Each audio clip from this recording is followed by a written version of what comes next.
3, 2, 1, 0. All engine running. Liftoff. We have a liftoff. 32 minutes past the hour. Liftoff on Apollo 11.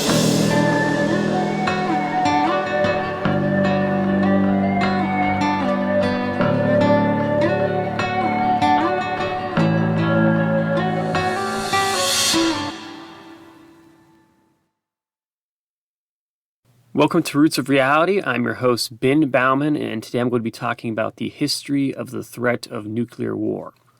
So, in 1945, the United States of America created the first nuclear weapons on Earth, and would later use them to defeat Japan in World War II.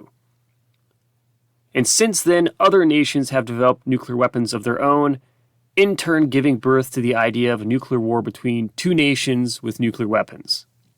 Now, for some, this idea of a massive nuclear war which could result in the complete destruction of multiple nations seems like the plot of a novel. Unfortunately, though, the possibility of nuclear war is all too real, and there have been several incidents historically where two nuclear-armed nations have come close to having a nuclear war. For example, in 1962, the United States of America and the Soviet Union came close to nuclear war during the Cuban Missile Crisis, when the Soviet Union began sending nuclear missiles to Cuba and building nuclear weapon launch sites there, causing the United States to create a naval blockade of Cuba, preventing the further delivery of missiles, and also threatened to capture all missile sites and missiles in Cuba as well. Luckily, though, during this incident, cooler heads prevailed, and the Soviet Union would remove the missiles from Cuba and abandon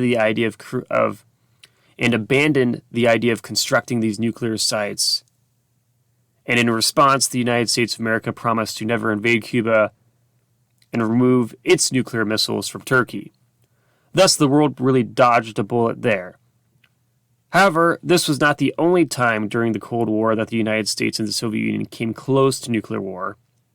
Another time occurred in 1983, when really just by some fluke, the Soviet Union missile warning system detected a nuclear missile strike coming from the United States. And based on the Soviet protocol at the time, in response, the Soviet Union should have immediately launched its own nuclear missile at the United States in retaliation. Luckily, though, the officer monitoring the situation at the time, Stanislav Petrov, believed it must have been a system error and a false alarm and didn't report it to his superiors, which is good because he soon found out that he was correct and possibly prevented a nuclear war. So these two incidents with the Soviet Union were two of the most notable times in history that nuclear war was too close for comfort. However, the modern world has proven that the threat of nuclear war has only continued, especially as more and more nations have developed their own nuclear weapons.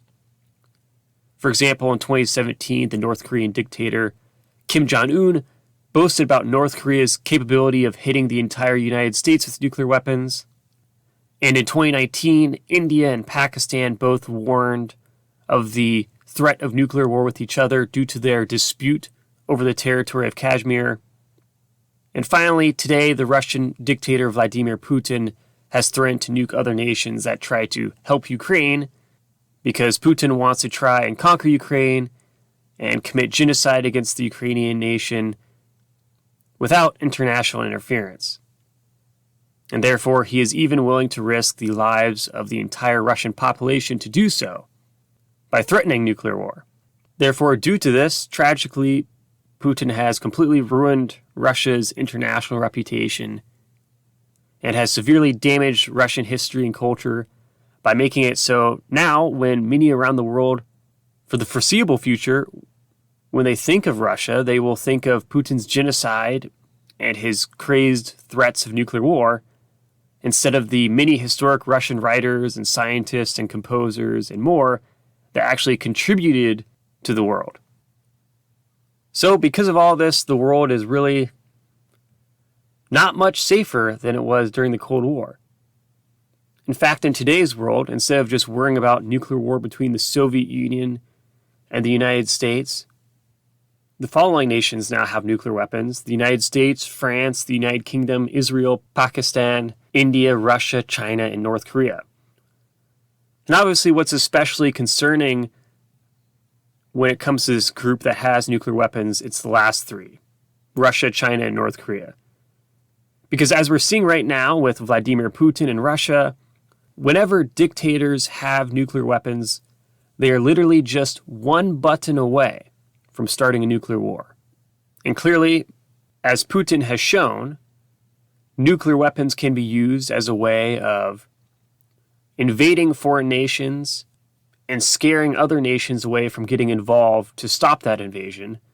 Because when in doubt, a dictator can just threaten to nuke other nations. Now, of course, as we're seeing today, many nations are still willing to help by providing equipment and military weapons and supplies. However, direct involvement is deterred by nuclear weapons from what we've seen so far. So with all this in mind, it now really has to be clear to human society around the world that as long as there are dictators with nuclear weapons, it is hard to imagine Earth being a peaceful place. Because the world will always be vulnerable to some wacko dictator and their threats to end the world if they don't get their way. And one of the biggest questions for the foreseeable future will be, how do we prevent lunatics like this from holding the entire planet hostage with their nuclear weapons? And we're going to have to learn a lot from what's happening in Ukraine globally and be on the lookout for other nations trying to do the same thing, whether it's North Korea or China, or if Iran ever develops nuclear weapons. It's a serious problem.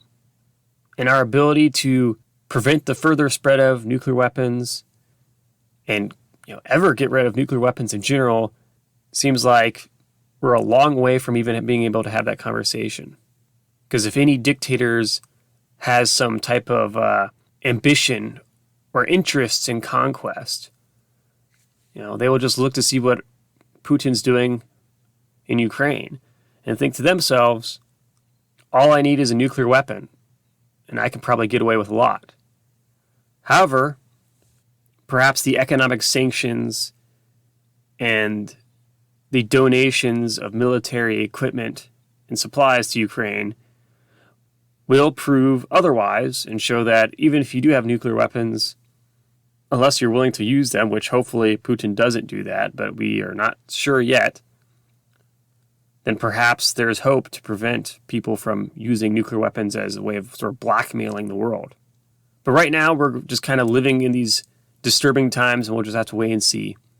As always, though, history has taught us that these incredibly stressful and complex problems that the world faces can always be overcome.